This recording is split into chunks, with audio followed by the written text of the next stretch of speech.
Hello friends, welcome back. ये building material के short notes का तीसरा लेक्चर है। बाकी के लेक्चर की लिंक आपको डिस्क्रिप्शन में मिल जाएगी, तो आप चेक करना मत भूलिए। तो इसमें हम लोग पढ़ेंगे फाइनेस टेस्ट के बारे में, sieve test, air permeability test. उसके बाद हम लोग पढ़ेंगे consistency test, initial setting time test, final setting time test. उसके बाद हम लोग पढ़ेंगे स्ट्रेंथ टेस्ट में compressive strength test, tensile strength test और लास्ट में साउंडनेस टेस्ट। तो इसमें लिखी हुई हर एक लाइन इंपॉर्टेंट है, फिर वो चाहे कोई सा भी एग्ज़ाम हो, चाहे आप IES देने जा रहे हो, गेट देने जा रहे हो या फिर कोई JEE का एग्ज़ाम देने जा रहे हो। तो चलिए स्टार्ट करते हैं। सबसे पहले बात करते हैं फाइननेस टेस्ट की। तो देखिए, जैसे जैसे सीमेंट की फाइननेस बढ़ती चली जाती है, यानी सीमेंट जितना महीन होता चला जाता है उतना ही उसका स्पेसिफिक सरफेस एरिया बढ़ता चला जाता है, और जिसकी वजह से जो सीमेंट की पानी के साथ क्रिया है, जिसको हम लोग रेट ऑफ हाइड्रेशन बोलते हैं, ये बढ़ती चली जाती है। और रेट ऑफ हाइड्रेशन के बढ़ने की वजह से rate of development of strength भी बढ़ती चली जाती है, और जिसकी वजह से rate of evolution of heat भी इंक्रीज़ हो जाती है। यानी फाइननेस बढ़ने की वजह से रेट ऑफ हाइड्रेशन बढ़ता है, rate of development of strength बढ़ती है, और जिसकी वजह से rate of evolution of heat भी बढ़ जाती है।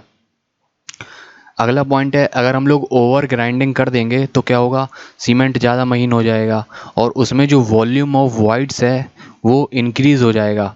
वॉल्यूम ऑफ वाइड्स इंक्रीज़ होने की वजह से जो पानी हम लोग मिलाएंगे सीमेंट में, वो वॉल्यूम ऑफ वाइड्स में चला जाएगा, जिसकी वजह से हाइड्रेशन के लिए पानी की कमी हो जाएगी, और जिसकी वजह से जो rate of development of strength है वो डिक्रीज़ हो जाएगी, और जिसकी वजह से rate of evolution of heat भी डिक्रीज़ हो जाएगी। Over grinding if done, then rate of development of strength decrease, so as rate of evolution of heat also decreases। Okay, ये कॉन्सेप्ट आपका क्लियर हो गया होगा। आगे बात करते हैं सीव टेस्ट के बारे में। यहाँ से डायरेक्ट क्वेश्चन पूछा जाता है कि सीव टेस्ट में हम लोग किस सीव का यूज़ करते हैं, कौन सी नंबर का सीव का यूज़ करते हैं। तो ये सीव नंबर 9 का यूज़ करते हैं, और जो सीमेंट की साइज है वो 90 माइक्रोन से कम होना चाहिए। Weight of the residue left over the sieve is noted for OPC. It should not exceed 10%। तो इसमें क्या करते हैं हम लोग, ये सीव होती है, ये छन्नी होती है, इसमें हम लोग OPC डालते हैं और इसको हम लोग छानते हैं, और छानने के बाद जो इसमें ऊपर रेसिड्यू लेफ्ट हो जाएगा वो 10% से ज़्यादा नहीं होना चाहिए। यानी अगर हम लोगों ने 100 ग्राम सीमेंट छाना तो 90 ग्राम सीमेंट निकल जाना चाहिए, और 10 ग्राम सीमेंट इसमें बच जाना चाहिए, 10 ग्राम से ज़्यादा नहीं बचना चाहिए। ओके, लेकिन जो सीव टेस्ट है अब ये आउटडेटेड हो गया है, क्योंकि ये सिर्फ अंडर ग्राइंडिंग के बारे में बताता था, ओवर ग्राइंडिंग के बारे में नहीं बताता था। ओवर ग्राइंडिंग का मतलब है, यानी अगर सीमेंट को हम लोग ज़्यादा महीन कर देंगे तो वो पूरा का पूरा पास हो जाएगा। तो कितनी ज़्यादा ओवर ग्राइंडिंग हो गई ये इसके बारे में नहीं बताता था। अगर अंडर ग्राइंडिंग हो गई यानी सीमेंट कम पिसा हुआ होगा तो इसके ऊपर बच जाएगा रेसिड्यू, तो उससे हम लोग पता लगा लेंगे कि ये अंडर ग्राइंड है। लेकिन ओवर ग्राइंड का इसमें पता नहीं लगा पाते थे। तो उसके बाद फिर अगला टेस्ट आया एयर परमिबिलिटी टेस्ट। तो एयर परमिबिलिटी टेस्ट से भी हम लोग सीमेंट की फाइननेस का पता लगाते हैं। इसमें हम लोग जो एपरेटस यूज़ करते हैं वो होता है ब्लेंस एयर परमिबिलिटी एपरेटस। तो ये इंपॉर्टेंट है, ये डायरेक्ट क्वेश्चन पूछा जाता है कि एयर परमिबिलिटी टेस्ट के लिए कौन सा एपरेटस यूज़ किया जाता है। Blaine's air permeability apparatus. For OPC specific surface area should not be less than 2250 centimetre square पर ग्राम। तो ये भी डायरेक्ट क्वेश्चन पूछा जाता है, जो OPC है उसके लिए स्पेसिफिक सरफेस एरिया कितना होना चाहिए, 2250 सेंटीमीटर स्क्वायर पर ग्राम। यानी अगर हम लोग 1 ग्राम OPC लेंगे तो उसका अगर हम लोग सरफेस एरिया मेज़र करेंगे हर एक पार्टिकल का, तो 2250 सेंटीमीटर स्क्वायर होना चाहिए। आगे नोट की बात करते हैं। क्या है note, as the fineness increases total heat of hydration remains same. जैसे जैसे हम लोग फाइननेस को बढ़ाते चले जाते हैं, लेकिन जो टोटल हीट ऑफ हाइड्रेशन है वो सेम रहती है। Setting time of cement decreases. Fineness बढ़ाने से सेटिंग टाइम कम हो जाता है, सीमेंट जल्दी सेट हो जाता है, क्योंकि जो रेट ऑफ हाइड्रेशन है वो इंक्रीज हो जाती है। with increase in fineness, increase in fineness increases the cohesiveness of the mix and reduce bleeding। तो फाइननेस के इंक्रीज होने की वजह से जो मिक्स होता है उसकी कोहेसिवनेस बढ़ जाती है, यानी जो पार्टिकल्स हैं वो अदर पार्टिकल्स के साथ अच्छी तरीके से चिपक जाते हैं, और ब्लीडिंग रिड्यूस हो जाती है। अगले टेस्ट की बात करते हैं, कंसिस्टेंसी टेस्ट। यहाँ से भी बहुत सारे क्वेश्चन पूछे गए हैं। In order to find initial setting time, final setting time, soundness and strength characteristics, a parameter referred as standard consistency is used. अगर हम लोगों को सीमेंट का initial setting time, final setting time, soundness या strength निकालनी है तो उसके लिए हम लोग एक सीमेंट पेस्ट लेते हैं स्टैंडर्ड कंसिस्टेंसी का। और वो स्टैंडर्ड कंसिस्टेंसी का सीमेंट पेस्ट हम लोग कैसे बनाते हैं, एक हम लोग मोल्ड लेते हैं जिसका ऊपर का डाया रहता है 80 mm और जिसकी हाइट रहती है 40 mm। वीकार्ट्स प्लंजर होता है जिसका डाया होता है 10 mm और हाइट होती है 50 mm। ये डायरेक्ट क्वेश्चन पूछे जाते हैं, वीकार्ट्स प्लंजर का डाया या हाइट कितनी होती है। तो इसमें हम लोग क्या करते हैं, इस मोल्ड में हम लोग सीमेंट का पेस्ट भरते हैं। सीमेंट लेते हैं कुछ और उसमें कुछ पानी मिला देते हैं और इसमें हम लोग सीमेंट का पेस्ट भर देते हैं। फिर उसके ऊपर से ये वीकार्ट्स प्लंजर ऊपर से पेनिट्रेट कराते हैं। और अगर वीकार्ट्स प्लंजर ऊपर से 33 से लेके 35 mm तक पेनिट्रेट कर जाता है, 33 से लेके 35 mm तक अगर पेनिट्रेट कर जाता है तो वो जो सीमेंट का पेस्ट है वो स्टैंडर्ड कंसिस्टेंसी का पेस्ट कहलाता है। और जो उसमें पानी यूज़ किया गया है उसको हम लोग बोलते हैं पी।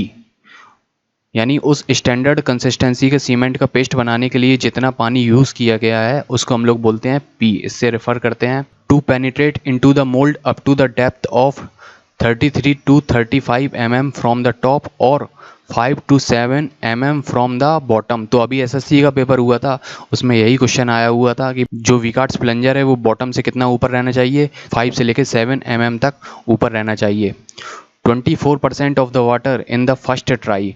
तो हम लोग पहला ट्राई करते हैं उसमें हम लोग 24% पानी मिलाते हैं। By weight of the cement. Temperature कितना होना चाहिए इस टेस्ट के लिए, 27 ± 2 डिग्री सेल्सियस, यानी 25 डिग्री सेल्सियस से लेके 29 डिग्री सेल्सियस के बीच हो सकता है। रिलेटिव ह्यूमिडिटी, तो ये 90% होना चाहिए, ये भी इम्पोर्टेंट है। आगे बात करते हैं इनिशियल सेटिंग टाइम टेस्ट। तो इसके लिए हम लोग जो सीमेंट में पानी मिलाते हैं वो मिलाते हैं 0.85 P। डायरेक्ट क्वेश्चन पूछा जाता है और इसमें हम लोग वीकार्ट्स प्लंजर की जगह 1 mm² निडल का यूज़ करते हैं। आगे for OPC initial setting time is approximately 30 minute. तो OPC के लिए जो इनिशियल सेटिंग टाइम है वो 30 मिनट होता है। ये डायरेक्ट क्वेश्चन पूछे जाते हैं, इनको डायरेक्ट रट लीजिए आप। फाइनल सेटिंग टाइम की बात करते हैं तो फाइनल सेटिंग टाइम 10 आवर होता है, 10 घंटे होता है। और इसके टेस्ट के लिए हम लोग 5 mm की एनुलर रिंग का यूज़ करते हैं। ठीक है, इसमें 5 mm की एनुलर रिंग होगी और बीच में एक निडल होगी। आगे बात करते हैं स्ट्रेंथ टेस्ट। तो स्ट्रेंथ टेस्ट में 2 टेस्ट हम लोग करते हैं, compressive strength test and tensile strength test. तो कंप्रेसिव स्ट्रेंथ टेस्ट में हम लोग जो मोल्ड लेते हैं वो लेते हैं 70.6 mm का। यहाँ पे 70.6 mm का एक क्यूब लेते हैं हम लोग। तो ये डायरेक्ट साइज पूछी जाती है कि कंप्रेसिव स्ट्रेंथ टेस्ट के लिए कितना साइज का हम लोग क्यूब लेते हैं, 70.6 mm का। और इसमें हम लोग जो सीमेंट और सैंड भरते हैं वो 1:3 में भरते हैं। और ये जो सैंड होती है वो इनोर सैंड कहलाती है।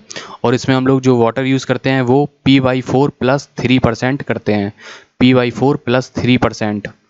और जो इसमें रेट ऑफ लोडिंग होती है वो होती है 35 Nm² पर मिनट की दर से रेट ऑफ लोडिंग करते हैं। कंप्रेसिव स्ट्रेंथ टेस्ट करने के लिए जो रेट ऑफ लोडिंग रहती है वो 35 Nm² पर मिनट की दर से लोड लगाते हैं हम लोग। टेंसाइल स्ट्रेंथ टेस्ट के लिए हम लोग P/5 + 2.5% पानी का यूज़ करते हैं। और इसमें जो रेट ऑफ लोडिंग रहती है वो 3.5 Nm² पर मिनट की दर से रहती है। इसमें हम लोग 12 नंबर ऑफ ब्रिक्वेट्स यूज़ करते हैं। इनमें हम लोग सीमेंट का पेस्ट भर देते हैं और सभी पे अलग अलग टेंसाइल स्ट्रेंथ टेस्ट करते हैं, क्योंकि इस टेस्ट में अनसर्टेनिटी ज़्यादा रहती है। टेंसाइल स्ट्रेंथ कैसे निकालते हैं, इसके लिए फॉर्मूला है अल्टीमेट लोड अपॉन 6.45 cm²।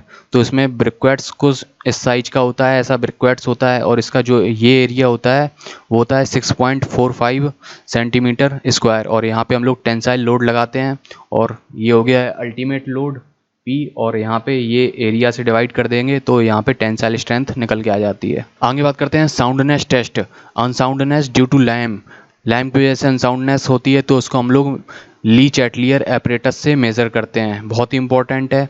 और जो ली चैटलियर एपरेटस है वो कुछ ऐसा होता है, ये और इसमें ये इंडिकेटर आर्म्स लगी रहती हैं। इनकी लेंथ होती है 165 mm 165 mm, और ये मोल्ड होता है 30 mm और ये 30 mm। तो इसकी भी साइज पूछ ली जाती है। Dia and height 30 mm, indicator arms 165 mm, और इसमें हम लोग जो पानी मिलाते हैं सीमेंट पेस्ट में वो 0.78 p मिलाते हैं, 0.78 p। For OPC difference between two readings must not exceed 10 mm।